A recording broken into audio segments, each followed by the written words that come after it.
Senator, thank you so much for being here, taking time out of your schedule. We appreciate that. So welcome everyone. Thank you for coming. I think it's a great opportunity for us to visit with the Senator here and to talk about today. You know, most of you were able to make an event that we had at Echo Bluff a month or so ago, talking about regional economic development and trying to put together an effort and a group of folks who can work together to kind of move our region forward. And just, you know, quickly, we all know we live in small towns. That's who we are in this part of the country. And a lot of times, if we can pull our resources together, then that gives us opportunities that otherwise we wouldn't have. And so we thank you for being here, Senator. And just, well, you know, I would say on the, I think in the last couple of years with the COVID experience, where people sort of often reposition themselves at home for a while, people begin to think about home in a different way. I think there are a lot of people that would like to live in small town America. And now some people from New York, Washington D.C. became small town America, but some people, you know, people are looking, I think, at this differently than they have before.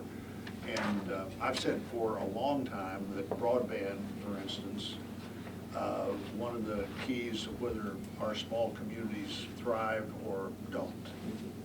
I think there are a lot of people who would like to live in even in communities of 500 or 1,000 or 1,500 or 7,000 who, you know, where school sports still matter and you know what's going on at church and you may not know every kid's name, but you're likely to have a pretty good idea of where every kid lives. And there are a lot of people looking for that right now. And one of the things we ought to be thinking about is, you know, what do we need to do to position ourselves to be, if they're looking for a town the size of Rolla, or they're looking for a town the size of Salem, you know, how do we do that? I think healthcare is an important part of that. Clearly, broadband is an important part of that. Rural healthcare could really be impacted by telehealth, and you know, we've seen people figure out it's easier to get to the doctor from home than it is to get to the doctor some other way.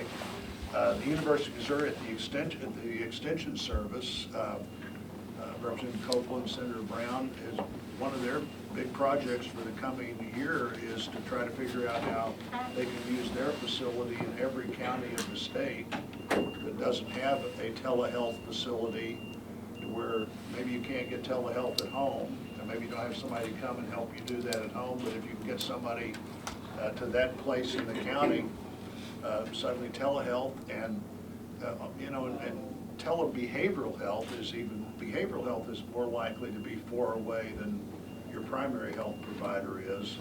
And nobody understands, like these two guys right here, what a big impact behavioral health has on everything that's happening. I know one of the things I've talked about a lot the last couple of years is opioid dependency, and we were making real progress there until people got isolated again, and we kind of all understand maybe how that could have happened. But, you know, having the ability to, once you've found somebody to help you with behavioral health issues, to contact them easily and frequently rather than a 4-hour drive to Columbia or, you know, those things. And frankly, if you've got somebody you're working with as a healthcare professional and you move to a Rolla or a Salem or wherever, you may want to continue to have that relationship. And so how do you deal with people across state lines, which we're trying to do some national legislation, but in a state like ours where on telehealth, this is mostly for my legislative friends here, on telehealth where all kinds of people drive from Illinois to St. Louis or Kentucky to Cape Girardeau, or, you know, our state, the way we are is the way we are.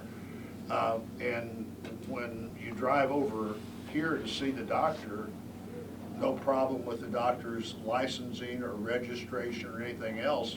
But what happens when the doctor's here and you're in Illinois?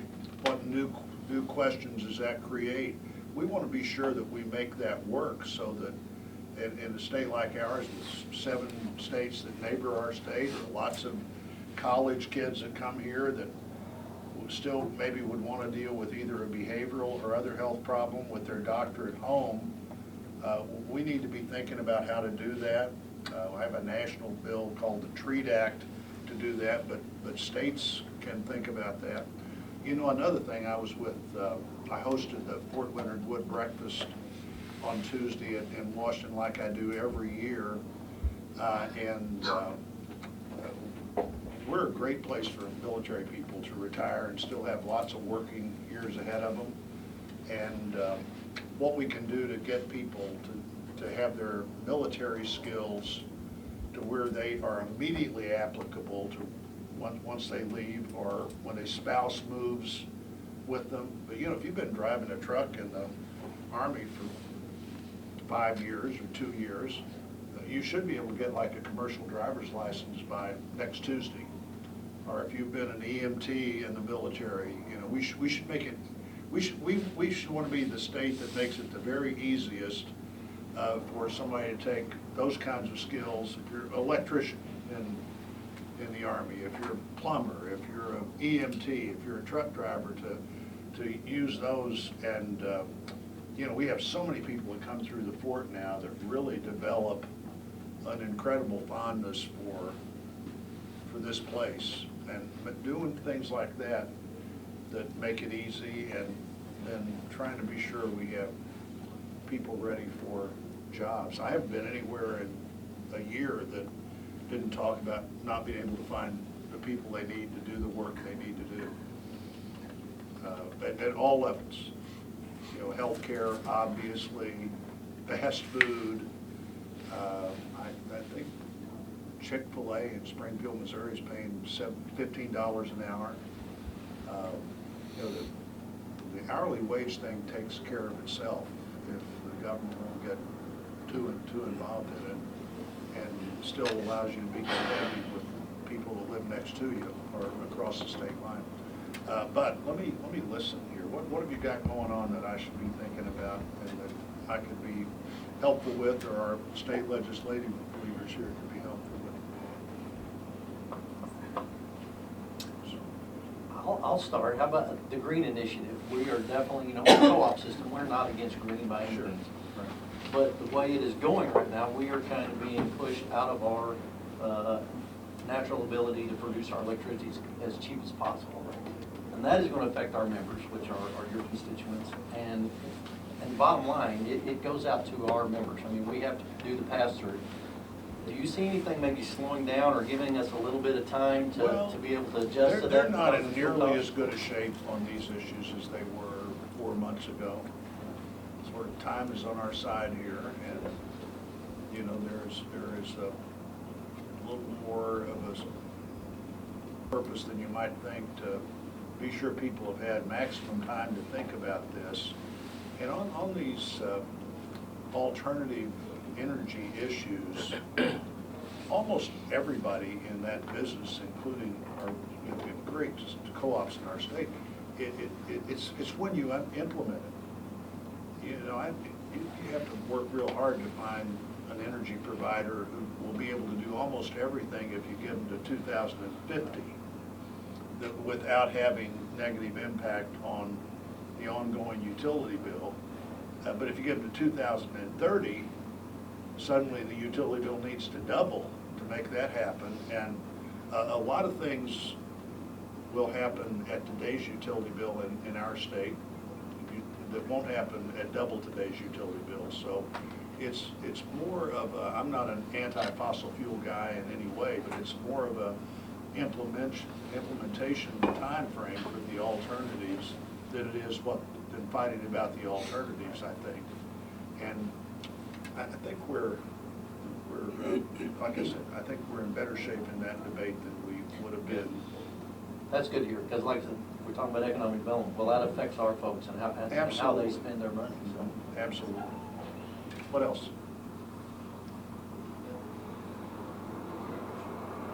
Courthouse is fine.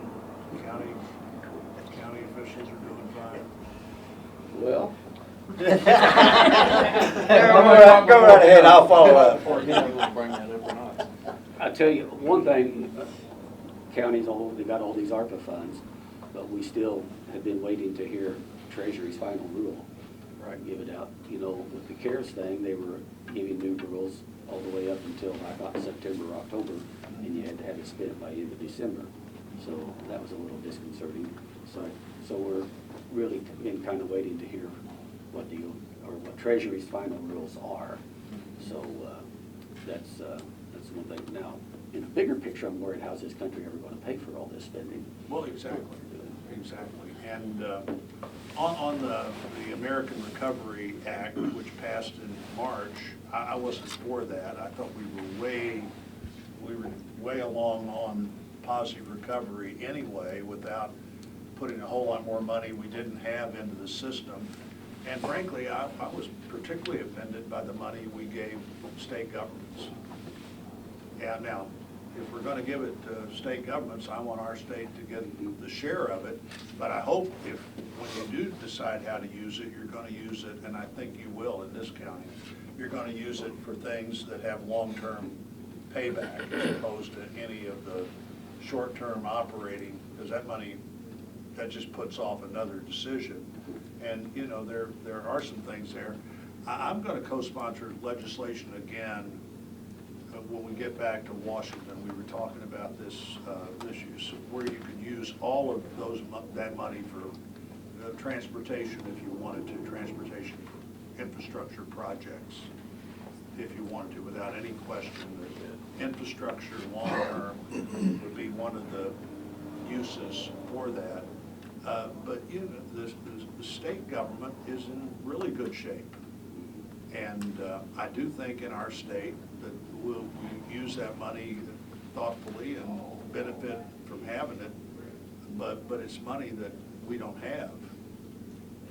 And so I know you need some rules and regulations. I'd like for one of them to be that you could use it for transportation, and if we do get the traditional infrastructure bill passed, and you can use that money for any kind of match you need or anything like that, we'll just make the most of it. You know, transportation policy matters to the country generally, but it matters more to us than most places. You know, one of our advantages is our location. That's why so many things happen here that don't happen anywhere else. You know, we've got lots of roads and lots of bridges, and we need to be sure that they're continuing to serve our needs and link up with rail and water and everything else as we need to. But I'd like to see that be one of the uses, and I know they need to get clearer about what you can use the money for, but I would mention probably too, never spent more money to people who didn't need it than we did in that last bill.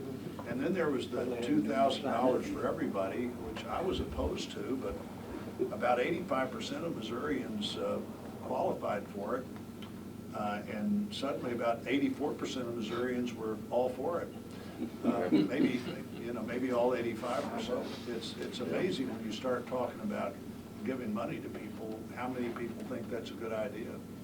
And of course they do. And the other thing that is amazing, if they're able to pass this big bill with all these new benefits, money to every family, virtually every family that has kids, every month, 2 years of kindergarten that the federal government would pay for, free community college. Doesn't matter how long that window, first window is, it's pretty hard to imagine that future Congresses won't continue that. It doesn't take very long for a government benefit to become an entitlement. And we're already going to see that on this money in the ARPA bill to families. You know, every family that makes basically below it, and this would be most Missouri families. I get this, $150,000 or so. I guess like $300 for every kid under 5, $250 for every kid between 6 and 17, and it's a lot of money. Also maybe a reason not to go back to work. Exactly. Maybe not as big a reason as the extra benefit for unemployment, which fortunately our governor and half the other governors got rid of before it even ran out. But, you know, if you could make $618 a week staying home, and no travel expense, no child care expense, and going to work, as much as I like work, may not seem to be the most logical thing to do in that moment, you know. And it wasn't. And then you do these other things that allow one or both parents to stay home in ways they wouldn't have expected to. And you know, our good workforce has always been one of our advantages. But it's not an advantage if you can't get the workforce to come to work. I bet everybody here, you probably got, I know you guys for sure. We do. We are struggle having a hard with time. manpower issues on a For daily sure. basis. For all kinds of other reasons, by Right. the way. Right, for sure. But do you have all the help you need at the county? You've got truck drivers you need, and road and bridge guys you need? We're pretty well okay there. but Yeah. Our sheriff's department is probably like this one, undermanned. We are. We stay undermanned. With the law enforcement climate in the country nowadays, it's another hindrance as far as hiring people or having anybody interested in getting into this line of work. You know, because nobody's got a crystal ball, so we don't know how that's going to turn out. Right, right. It just adds to the challenge. Well, it does seem to me that defund the police is now quickly turning into refund the police, Yeah. you know. If you could think of a worse theme than defund the police for public safety, I don't know what it would I be. can't imagine either. It's, Ron, what do you think? I was just gonna ask about the mandate thing. How's that gonna affect the economy? Do you think that's gonna affect the economy with the people not wanting to get the shot? I mean, because I'm getting a lot of that in my district, but it's a rural district and they wanna have that thing, and I'm just concerned about, you know, I'm just asking how that's gonna affect the economy, because I think it will in some ways. Well, I do too. I do too. And particularly if any other things are going on that might encourage you just to stay home for a while. Now, I'm for the vaccine. I think the vaccine's a really good thing. I think it's amazing that the Trump administration with Operation Warp Speed was able to get it done in the time frame they got it done. I got my shot the first day I was eligible, and I got the booster the first day I was eligible, my third shot. And I've done public service announcements on it. I'm really not for a mandate, though I'm also willing for local governments to make that decision on their own. You know, the school district wants to have some kind of mandate of some kind, mask or vaccine or anything else. If people don't like it, they can always change the school board, which is one. Yeah. And so that I think those decisions are fine. I don't think the mandate is a good idea. And I would agree. What's that? I said I would agree that it's not a good idea. Well, anytime you do mandates up anywhere, it just becomes a big issue. Well, if you do those, you have to have somebody to enforce them first off. well, and you It's know, all the Missouri, Americans generally in Missouri and particularly don't like to be told what to do. Exactly. You ever try to make a baby calf suck a cow that wasn't his mother? Yeah, same. Well, I've actually had. Pretty tough battle. The only thing I have, I've asked this question for rural Missouri and rural America, carbon credits. Where do we sit on those? That would be a influx of money to farms for, you know, for their emissions or lack of, and then would be money. I asked this same question at an agribank meeting and I didn't get anywhere. I didn't know if there's any legislation, but carbon credits have come up several times in Europe. Yeah, you know, we've fought back on the carbon tax idea And those two ideas sort of go together in some way, so I don't know that that's, I don't see how it can be funded, I don't, but I'm on a shorter schedule here than I should be. I thought I was gonna have like 5 people here, and I'm delighted you're all here, but we didn't set enough time for this great group. Well, what else do I need to hear?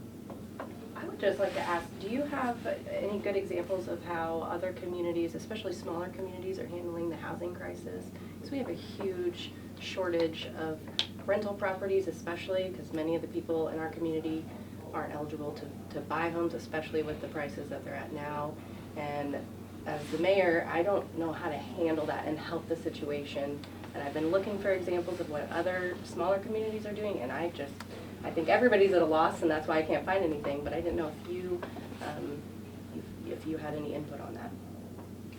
Well, I don't think that's an issue that we found a good solution on, and housing prices have gone up so quickly, and they particularly have gone up, you know, in areas where you have a lot of travel, a lot of tourism, a lot of things like that, and then nobody can afford to live there to do all of the jobs that are part of that. I think the bigger challenge probably in communities like we're familiar with would be just getting people to come in and figure out at these low interest rates how to develop some property that's not there yet. That Yeah. people want to live in. You do have to be able to have a place to live. Yeah. And, you know, what happens, back to my broadband speech earlier, what happens there is that if you don't have access to broadband or good jobs or other things, what happens to a community is the only people that live there are people who've always lived there, are people who live there because nobody else wants to live there. And then that community gets on a pathway that is certain, but not the pathway you want it to be on. So you do have to think, Mayor, I think about what are we doing, and is there anything at the city level that we need to be doing to remove needless obstacles to encouraging people to be here? And then there are some housing programs that you might be able to qualify for. USDA has a few programs like that, but that's a problem. Housing is a problem, and getting people to fill the jobs that need to be filled are probably the two most significant problems we have right now. But the brewing problem out there is going to be inflation, and you're already seeing it. And believe me, if the federal government puts another $3.5 or $1.5 trillion of money into the system over the next 2 or 3 years, there's no way that's going to continue to stoke this fire that already got started.